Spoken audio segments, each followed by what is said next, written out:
everyone, and welcome to the Jeff Willis Show. Today I have with me Ken Gavranovic. Now, Ken is a seasoned technology executive, a global keynote speaker, and a member of the Thinkers 50. There are only 50 people that think in the world. That's very fascinating. And the Forbes Council are renowned for helping brick and mortar businesses leverage AI and advanced technologies for results. We all like good results, don't we? With over 3 decades experience, Ken has collaborated with top venture firms, guided over 18 successful exits. Boy, you have been busy, Ken. That's very, very busy. 35 mergers and acquisitions and 1 IPO.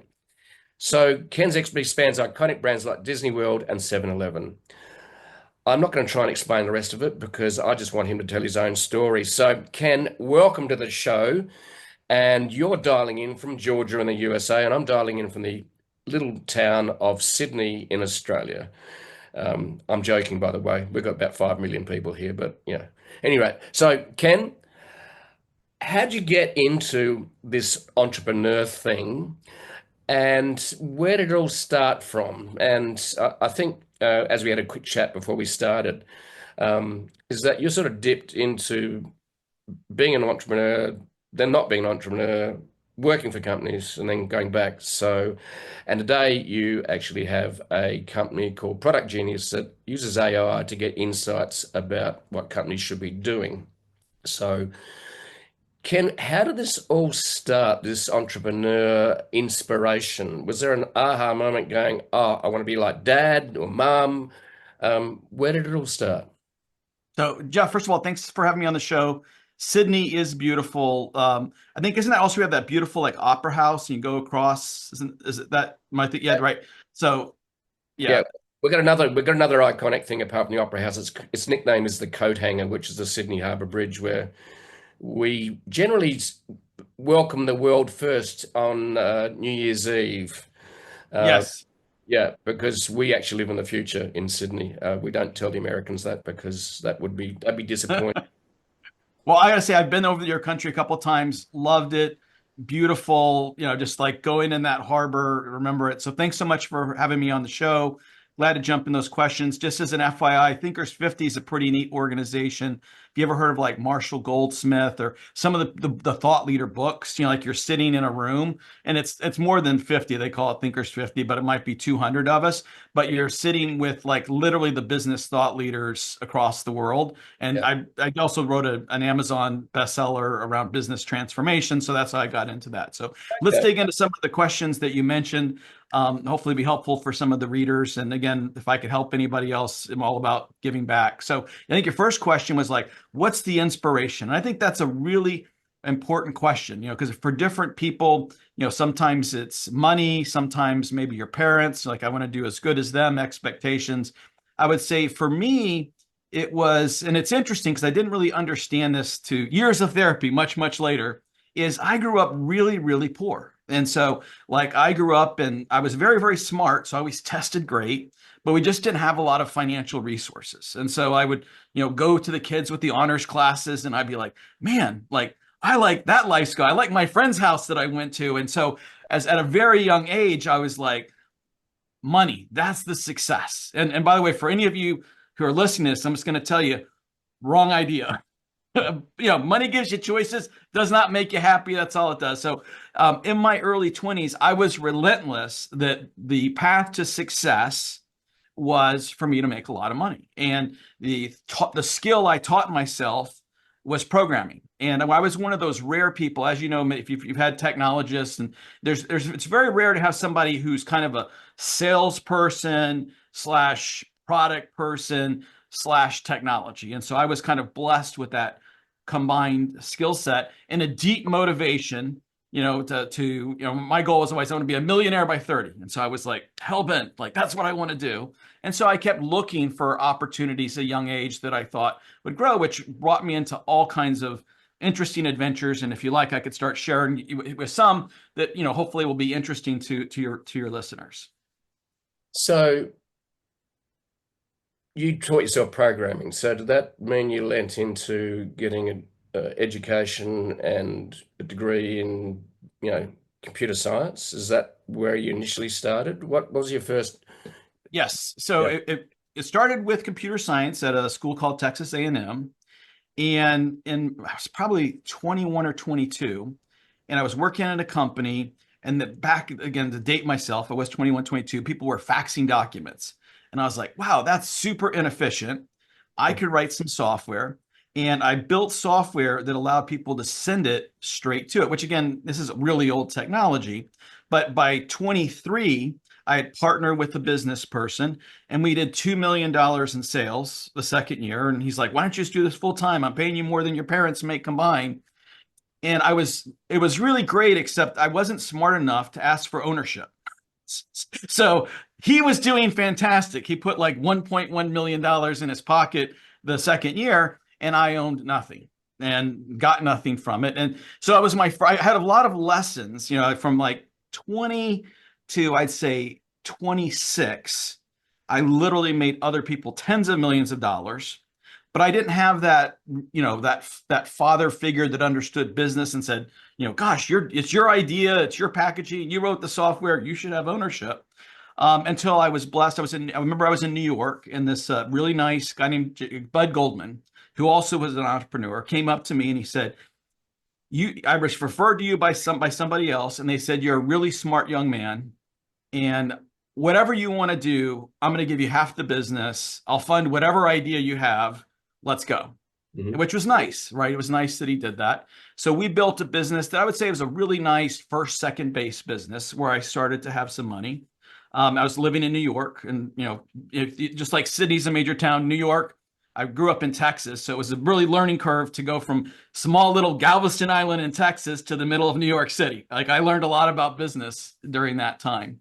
And I went down to Florida, and at that time there was this new thing called the Internet, right? Remember, we were all getting those AOL discs, and I was probably like 26, and everybody was investing in doing dial-up modems. And I said, well, that's great, but well, I can buy this server for $6,000. This is before virtual cloud computing or whatever, anything else. And I could rent it out for $6,000 a month. And so after month 2, like, it's all profit. And so I started a business in Florida that we just took off immediately. And back then, Florida only had a 45 meg connection. So I'm like on gig E at my house. You're probably, who knows, 100, 200 megs connection. But back then, think about a state. Like, all as it had is 45 meg, and this is probably like 97-ish. So I moved to Atlanta, which is where I'm at now, because it had dark fiber, the cheap cost of living. It took all of my savings. This is where I go back to entrepreneurs kind of going all in, burn the ships. I took all of my savings that I had made from finally making some money, rented half of a floor in downtown Atlanta, and was crazy enough, I negotiated electricity to be included, even though I told them I was going to do a data center, and started a little company called web.com. Right. Wow. Web.com. Have you still got the domain name? Well, it's a private equity owned company these days, so it's still around. And what's funny is people that I hired literally 20 years ago still work there to this day, which I find amazing. Like, good for them. I could never. 20 years is a lot, from that. It's cool because I guess like, you're still there. Like, yeah. So I took that company from 0 to 200 million in 3 years, and took it all the way from getting Microsoft to invest, Verizon, took it public, which a lot of times, you're 27, 28, you get pushed out by, more seasoned people. And so I was blessed enough before I was 30 years of age to build a business from nothing, take it public, scale it to 600 and some odd employees, and experience that. And so there was a lot of learning in that. Maybe I could share a couple of tidbits if that's helpful with people. Yeah, so what did you learn from that experience? You took it, you grew it very quickly, and I suppose some of the learnings from that would be like, a lot of people think business is all about sales, and I went from a salesperson to an entrepreneur and realized that selling's one thing, but processes and managing a company are another thing.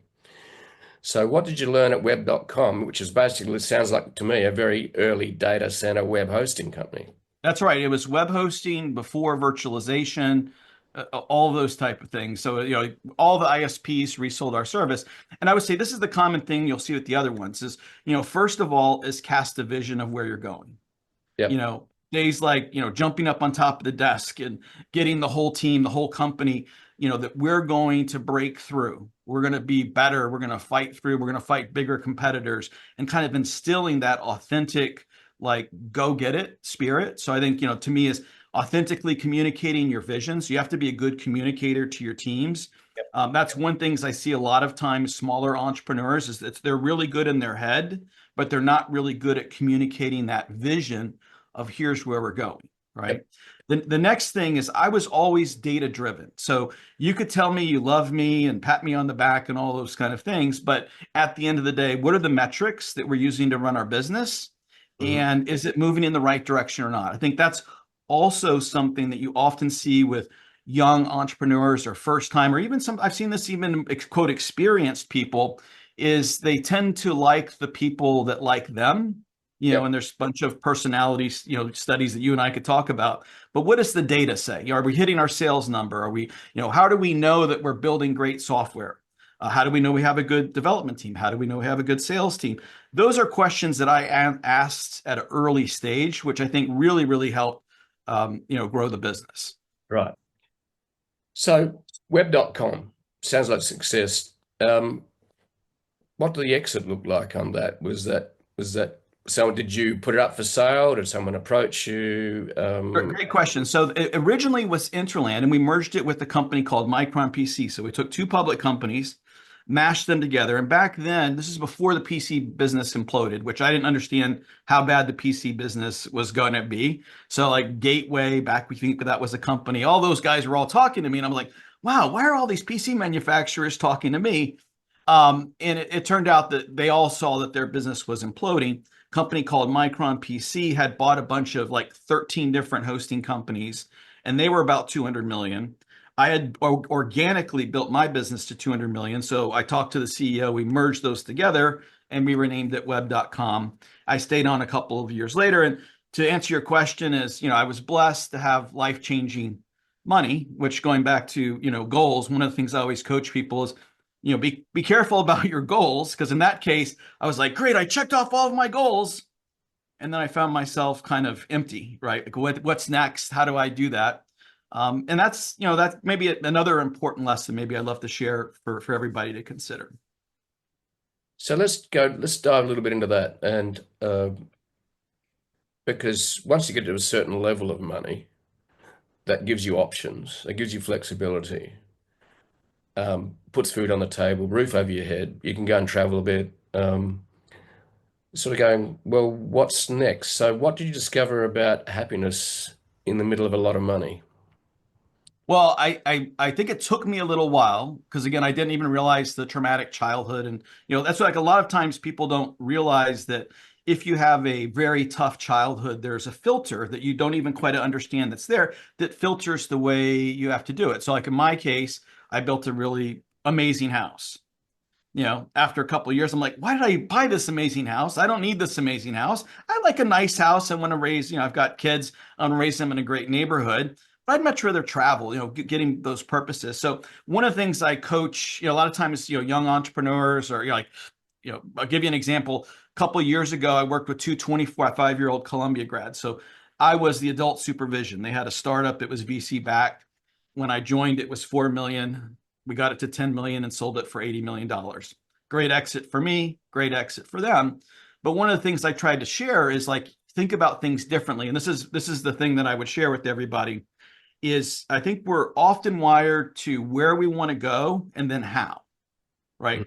I want to be rich, or I want to accomplish this, where, and then how I'm going to start this business. And so I would say the breakthrough for me is get really clear on where you want to go. So what does that look like? Whatever that is, and it shouldn't just be money. You're good with your family, your relationships. It needs to, and there's data on happiness is, if once you make above a certain amount, it helps, like gives you choices, but, connection to family, connection to friends, those types. So I always encourage people to think about those dimensions, but that where. And then the next part, which most people don't do, is why. Mm-hmm. And this is really, really important, especially if you're going to do entrepreneurial things. Why do you want to go there? Because a lot of times people don't have that answer. They know where, but they don't know why they want to go there. So I always say, go to why. And then they always want to go to how again. I said, no, don't go to how. Now, the next question you need to ask yourself, is that a must or a should? And that's one of the key things I see about failing startups and successful startups is Hmm. they know where, they know why, and it's a must, not a should. Hmm. And if you have those three things, then I believe the hows become natural. Then the pivots become natural. If not, then you see people stuck in one direction. You know, Yep. like at one time, a lot of failures where I see is they started with an idea and they never pivoted when the data is pretty clear that the original idea isn't the right idea. It almost remember one time, I don't know if you've heard of a gentleman named Ben Gurley. So he invested in Uber, you know, a lot of benchmark, so big VC firm. And I was sitting there with him and I happened to ask him, whenever I get to meet interesting people, I always ask questions. I'm like, hey, why did you invest in Zillow? It's not going anywhere. And at that point, Zillow didn't exist. It was not doing well. And he said, real simple, because I could buy the whole Expedia team from Microsoft. And we invest in people. And the right people will always pivot to figure a profitable idea. So I don't know if that helps any, but I would just say is that's one thing I think really, really important for people thinking about doing entrepreneurial things. Yeah. I think it's made some real points there. Number one is uh, it's almost a Socratic method is what am I doing? Yeah, totally. Then saying, why am I doing it? That's right. And that means you actually have to self-reflect and consider and examine life, which and it was said by, I think it was Aristotle, that an unexamined life is not worth living. And I think as we're driven as children following, what we see, the shiny house on the hill, we're going, I want one of those. I was the same as a kid. I used to see the big houses up on the hill. We lived down in the plains, decent house, but I don't Yeah. want one of those. So I think asking, what do I want to do? Why am I doing it? And I think the last one you mentioned is, should I do this? In other words, is it such a burning curiosity that I am going to just lean in and play the long game? So I think you're saying by the should is going, okay, what am I really curious about? What should I be, and why am I, well, why you've done the what, you've done the why, and then you're going in amongst that is a should. And I think that's really, really cool because um, most people just step into the templated life given by society and parents and their peers, and they start earning money and they get trapped in what I call a templated life that's not theirs. And Yeah, they totally. wake up at 50 going, uh, why am I doing this? And then hopefully some self-reflection examination shows up and turns into a considered life. So where are you up to today? Let's sort of like you you've got a company called Product Genius. You've done a lot of fascinating things along the way. Let's go straight to where you are today and what are you doing? Cool. Well, And then we're going to ask, why are you doing it? And, very good. and is it a should? Is it a should or is it a must? And Yeah. that's a good question. Even I would say for me on this on Product Genius, that may be one of the things I should have asked even myself a little bit more. Because again, going back to is, once you've got some money and your family's good and things like that, you've got a lot more to lose versus when you're a young entrepreneur sitting on the couch. It's a little bit different. And I've seen people lose their family, lose a lot of things in the pursuit of dreams of wealth or success or whatever that is. But let's dive right into what you said. So in the last 7 years, I've been working a lot on AI. And when you say, a lot of times when I say that, people are like, wait, AI has only been here 2 years. Well, no, before generative AI, which has been here 2 years, AI has been around for a while and it's been impacting our lives in ways that you don't know. So 7 years ago, one of the companies I worked with, public company, public unicorn, high grower. We went from 300 to 500 million, like 18 months. But what it did is it monitored the software we build. So if you think about if you went to Disney World or you have Capital One app or pretty much, I think we had 30% of the internet. But when you went to a website or an application, we had a little piece of our software that would send what's called telemetry data, which tell us like, are you having a good experience? Is it fast? Or is there errors? And that technology, gentleman named Lou Cerny actually kind of invented that. He sold the previous business. He was the CEO I worked for.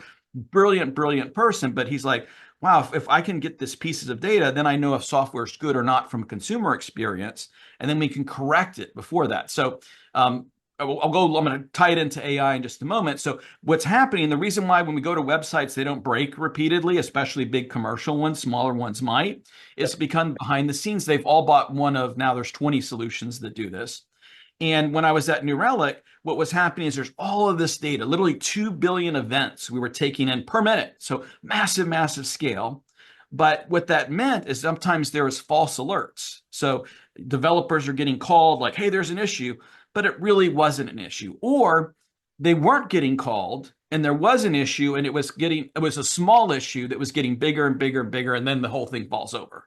And so you see like things like, when Taylor Swift crashes Ticketmaster, like those kind of things happen. And so we used AI. So we built AI to do anomaly detection, to look at these billions of events, obviously smaller at a customer level, and say, okay, what's your normal pattern? And let's use AI to determine the anomalies, which then we could detect and give you that early cycle. So, that was my first product that I launched with AI. And I was like, wow, this is brilliant. This is going to save people a ton of time and make better software, make the world better, the internet work better, et cetera, et cetera. The next company I was at was a VC-backed big turnaround called Blameless. And we had some software. So again, when software breaks, like I'll use the Taylor Swift example because Ticketmaster was one of our customers. When Ticketmaster goes down and everybody's trying to buy their Taylor Swift tickets, that's a PR issue. That's a technology issue behind the scenes. There's engineers getting called to bridges and there's people writing up press releases. It's a big deal. So we wrote some software that automated that. And again, very manual. So when someone come into it, hey, what happened? They have to learn what that is. Engineers aren't really good at describing for the PR team what happened in a way that's business friendly. And so we used AI, generative AI in this case, to start formatting it. So when someone would get called, they would do that. And so the last 4 years, those are two examples of kind of AI. And I'm like, man, AI is going to be absolutely bigger than the internet. It's going to impact offline, online businesses everywhere. And I'm a big believer that AI is not going to replace people. And, some people are like, oh, it's going to be the end of the world. And, it's terrible. But I believe that AI, if done right, really amplifies, it takes the monotonous work away from humans. And makes it a better experience for the people working, and then gives a better experience to the customers. And that's kind of where I said, how can we capture that? I'll share one last thing and then I'll pause because I know I'm talking too much. But an interesting study, going back to that, AI is going to take away everybody's job, is AI is actually terrible at original thought. If anybody's played chat, try to get any type of original thought, it's terrible. Because all it is a collection of all of our thoughts in a massive, massive database, right? Yeah, exactly right. Yeah, so it's essentially the curation and collection of human consciousness, wisdom, creativity, and intelligence done by the machine. So it's not artificial intelligence. Correct. It's actually human intelligence captured in a black box. Exactly. And just mimicking parts of how the brain works, kind of next best step, but done at massive scale. And that's why you see people spending, hundreds of billions of dollars. I think Microsoft is spending $80 billion on these data centers where they're literally turning up 3 Mile Island again just to power it. It takes a tremendous amount of power. There's questions about, power to efficiency, because it takes a lot of energy for it to answer some of these very basic questions. There was an interesting article, I don't know if you saw it in Harvard Business Review, and I'm pretty sure it was the company that makes Colgate, the toothpaste, and they took executives and they said, go use AI, we want to build an adjacent product, and don't talk to each other and come back to us. And it was very interesting. 80% of the executives came back with the exact same idea. Why? Because AI is not great at original thought. And so with that, with the thought of like, okay, how can I help everyday business versus just enterprise? Because enterprise, there's tons of investments, they're automating HR, like all of that's already being done. How can I help everyday business? And so that's what Product Genius came up with that concept. And maybe the best way to describe it is I'll give you some Yep. examples. Yep. So yeah, okay, that would be great. And just let's have a look at a day-to-day example of how Product Genius is helping businesses. Great. Well, I was thinking about first, let's start about like, how do you set up? So the concept we said is, what if we could build a digital employee? Okay. And that's kind of the concept of Product Genius. And so what would a digital employee look like? Well, first of all, it would have to be knowledgeable, right? So we made it so you can scan your website or scan your offline content and instantly it would know everything. And so, for example, we have one customer that's a software company that has some very complex legal things where they were able to scan in their book and all of the legal regs. And we've been able to tweak things, going back to, if you've heard of hallucinations, but you got to be really careful with AI because if you're not careful, it makes stuff up, which isn't really good for a lot of use cases. So Which actually sounds like a human. yeah, it does. Well, humans do that, but we probably don't want them to do it that much because the whole idea is let's make it a little bit better because humans do absolutely do that. So we made it so that. So the first thing you can do is it's very easy to train it, because we're, like these LLMs, you could spend years and millions of dollars. Small businesses don't have the time to do that. So you literally could say, here's a book, here's a website, and it scans your website update. So that's the first piece. You give it a little name. You give it a personality. So you could think about, like, if I was hiring somebody, hey, we're a friendly one, we're a medical office, we're a whatever we are. I kind of want people to talk in a professional tone and a friendly tone. We've got restaurants in a southern tone, whatever works for you. And so that it modifies that.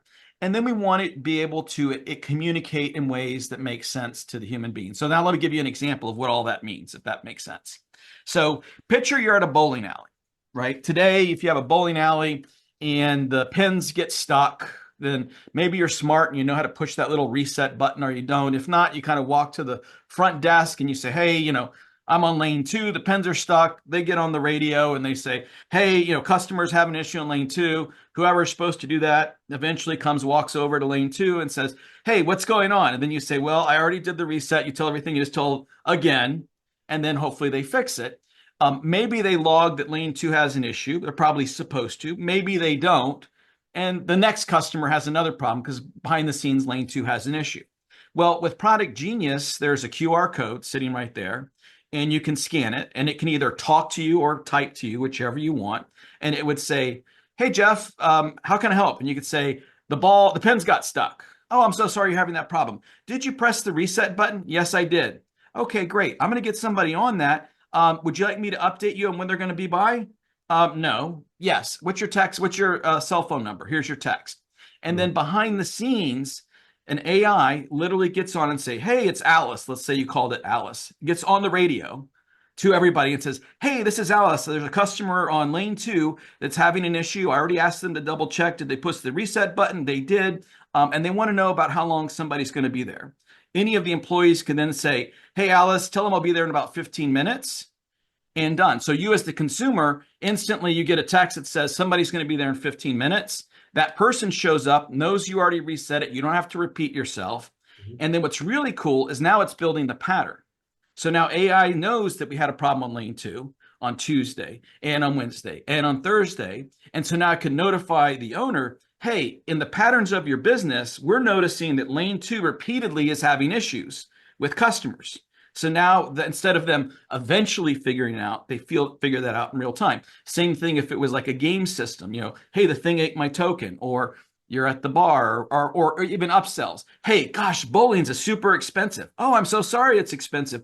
Did you know that if you go Tuesdays or Thursdays, you get 50% off? Would you like that offer? Yes, I would. Great. It will store it in your Apple or Google Wallet. So, you think about that consumer experience is amazing. So much faster. You're wasting less time. The people are having to do less redundant work, right? They get exactly what they need in real time. So those are the kinds of things that we're doing with Product Genius. We're doing it with hotels. We're starting to do it with restaurants, but that kind of offline, I call it offline AI, in businesses, automating it. So we're pretty excited about it. So, okay. So with Product Genius, I think one of the biggest trends that seems to be happening this year is the rise of AI agents, which is basically taking an idea and then acting on it. In other words, I want to start a website on this in this area. I want it to be about these type of customers. So AI can give us answers to that. In other words, write me a customer profile. Uh, and then the next part is where humans quite often break down is they don't take action. In other words, AI agent promises where we can go from an idea to action. Is Product Genius in that space, or is it more just communication and pattern recognition? Well, I would say it's in the space of driving action and then checking in. So if I gave you like a hotel example, you scan the QR code, you say, I want a towel. So instead of calling the front desk and all the things you normally do, it says, great, you want a large one or a small one? It says, great, you want me to update you? And then it calls housekeeping and says, it's great. And then housekeeping is then notified, and housekeeping says how long they'll go. And then it can follow up with housekeeping, hey, did you deliver that? So now we're making sure there's no drop balls in that process, which normally would be human intervention. And to your point, I think there's a lot of very specialized agents being built. So Yes. a specialized agents, it's a sales development rep. Since you said you were, it's taking over SDR or BDR functions or those type of things. What we thought is an interesting thing is, what if we could build a digital employee that at a core again has this knowledge and then has rules. So like if you were in our digital employee, you could literally use prompts, which you've heard of. You could say, if the customer is upset, then text me, get their name and number. And just with that little prompt, now that agent can do it. So what we've done is we try to really model if I hired somebody, what would I do? I'd give them rules and I would say, here's what I want you to do with these scenarios. And here's if this happens to do that, make sure these things happen. And we think we've made that very, very easy and accessible to, a large set of businesses, and the ability to talk to radios, to be able to answer email, so it can respond via email, it can do it via text, it can do it via social media, it can do it via Telegram. We think adding all of those interconnections really makes it a lot easier for someone to really think like a digital employee. Because if I hired somebody, I want them to talk in all these different ways. I want them to follow these rules, and it will do it very consistently. Okay, so that brings up the question that around that is that you're talking about connection to different platforms, which in programming language is called API, which is Application Program Interface. Correct. It's your employee needs to talk to different groups of agents. Well, POS, hotel system. Yeah. we need to talk to different machines and different systems. So where are you up to on that? Because obviously you would have had to build core ones. So the selection would be, which ones do we want to work with first? That would come down to what basically vertical sector we want to work in, like you mentioned, hotels. And so the API area, application program interface, that you need to connect to different systems. How's that going, and where did you start? So really good question. And my partner in this is ex-Amazon guy who built some of the early parts of AWS. So we've got some really good technical talent. I'm also pretty technical, having done that scale. And I mentioned a company, New Relic, where we literally integrated in almost any system you imagine. So we've got a lot of experience in doing deep integration. So to answer your question, just for the fun technical people out there, there's a tool called Zapier, for those people who haven't heard. And what's great, it's a great middleware. So if you make your system work with Zapier, in most cases already has connections to lots of different systems.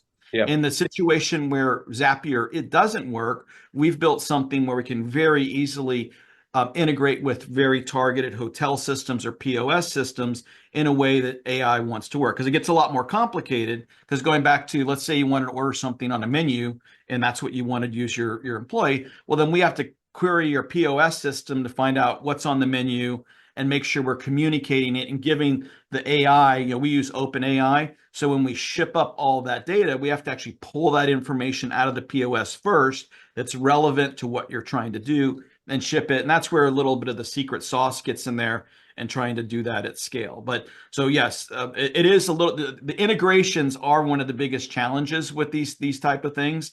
But the good news is we have had a lot of experience in building, and in previous lives, building things where it's very easy to, without hard coding, to integrate. And that's why we've built almost like a script-like system so that you can easily integrate with third-party systems.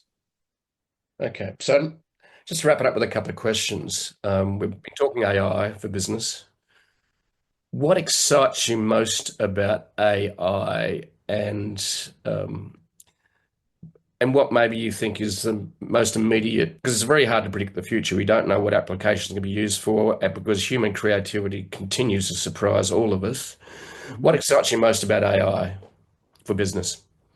Well, you know what? I think business, and I'll just say in general, like I'll just share a little person. So I have a child that has a learning disability, and since I helped him discover ChatGPT, and he has the premium edition. It has helped him immeasurably on thinking about how to deal with his boss at work or whatever else. So I'm really excited about AI because I think it's going to take wherever you're at the poorest, most uneducated, and you're trying to think about what's a good pattern to save money or whatever it is. It really takes that knowledge of human, all the things and gives it to everybody.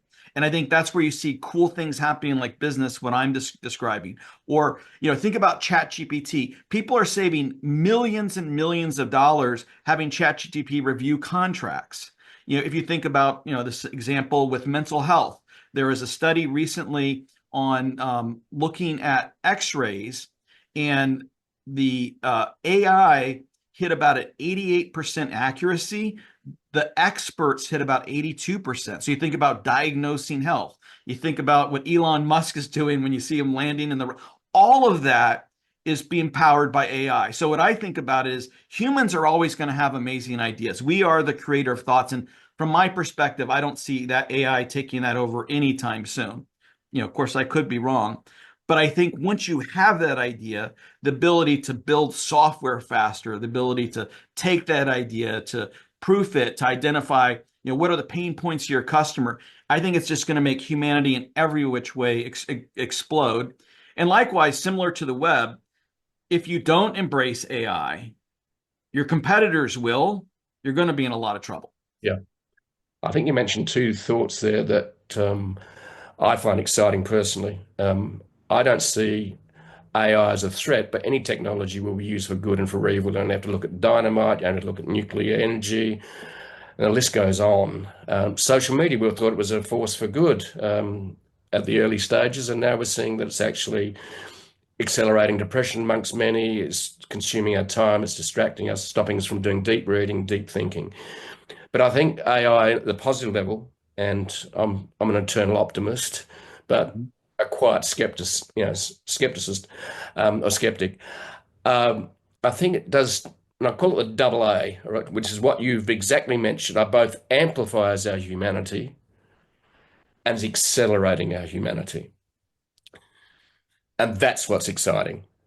On top of that, then, is humans, a lot of humans, and a lot of us are not good at change. And that's our biggest challenge, I think, is managing that change. Yeah.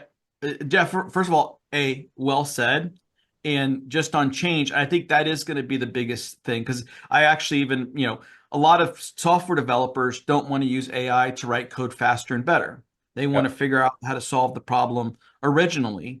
But and this is even before AI existed. I said, has this problem been solved? So you used to go to Stack Overflow or whatever, figure it out. So this is a big change for humans. And I always say, it's funny, whenever I've done like big things with Fortune 50 customers, they're always, oh, it's technology, it's technology. No, that's usually the easiest part.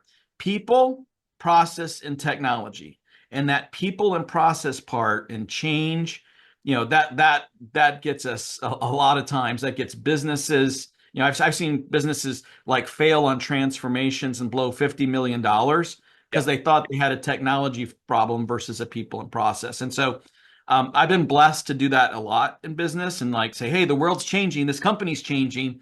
The good news is we're going to give you a chance to learn this new way. But I agree with you. I'm kind of an optimistic skeptic too, is you've got to embrace change because change is a constant and you can't get stuck. And some of these things are going to be great. Some of these things are bad, but I'm ultimately a believer in humanity too, is that we're going to figure it out. Maybe like even social media. I think some people are realizing this isn't not good for me. You see people going away from smartphones. You see a lot of, I'm seeing a lot of teens now start to say, I'm limiting on purpose my screen time. Yep. So I'm hopeful that humanity will start to realize that isn't very good for me. I shouldn't do that, and I should embrace this other thing. Yeah, and I think you hit on a thing called addiction to our technology, addiction to smartphones, which have been enhanced by, social media, the intersection of those two technologies, the device and the platform. The data that I blew me away recently was that Gen Z is actually using their phone at 7.1 hours a day. If you break that down over a year, that's 111 days, and I'm talking 24-hour days. If you break that down to waking days, which is only 16 hours, it's over 160 days on your phone. How can they get anything done if you're spending that amount of time? And the worrying thing for me on that is, and this leans into AI, will AI create the same amount of obsession that social media has? And this is where guardrails become important. Is will it create obsession that will actually damage our humanity and stop us actually socializing? Because at the end of the day, happiness is about being human and connectedness and relationships, which I think you've alluded to. So let me ask. So I'm just interested in your thoughts on that before we wrap this up. Yeah, no, Jeff, I think that's a really important point. As you know, and I don't know, Mike, I just have like I've written a lot of the Greek philosophers, Sadhguru's Inner Engineering, some of the Tony Robbins stuff. So I've read a ton, of different types of philosophy books. So I'm with you, and I think the pandemic just proved. Think about how many people became suicidal. Think about how much depression, even past the pandemic. We Mm. are meant to be with others, and sitting and looking at screens and comparing ourselves, I think's bad. So whether we get there through legislation or whatever, I hope for humanity's sakes that what you said is right. Because think about it, what you just said, people are literally throwing a third of their life away, comparing themselves to other people that aren't even paying attention. Yep. And it's a waste. And I hope, people that, I hope you'll start to see a change. And I'd say historically, if it's bad enough, there will get that inflection point where people are like, whether it be through legislation, and you see that in some countries are taking the lead. I think even like I thought Australia took a couple lead in some of those areas Actually, already. ban people under the age of 16 using social media. I think that's fantastic. Yep, I agree too. Look, we as adults have trouble controlling that. We have, young minds that are struggling to find out their own identity, and we're allowing them to use social media. And there's a great phrase and quote I remember, which is, social media makes us judge our insides by the outside of others. And everyone on social media's got a shiny, outside. Everything's perfect. It's not. So I think we need to be very careful that we do limit our time, so and also to help us achieve happiness. And that segues into my last question I want to ask you. What secrets have you discovered about happiness that go beyond just money? Well, what I would say is, what I learned, and again, there's that Harvard study, is the data is pretty clear. Like I think pretty sure Harvard also did this 40-year life study of people where they went back to them every single year. How happy are you? How happy are you? How happy are you? And I think it was above $75,000. There was zero difference in happiness. It was all about personal connections with family, personal connections with friend, a belief system. Forget about whatever your belief system is, but something where you're more than your body was a very common theme too, of common sense. And when people demonstrated those consistently, and a sense of purpose and giving back without expectations were the last ones. So what I try to do is model my life. Like I have people that call me up and like, hey, will you spend an hour with me? Yeah, don't want anything. How can I help? Whatever it is.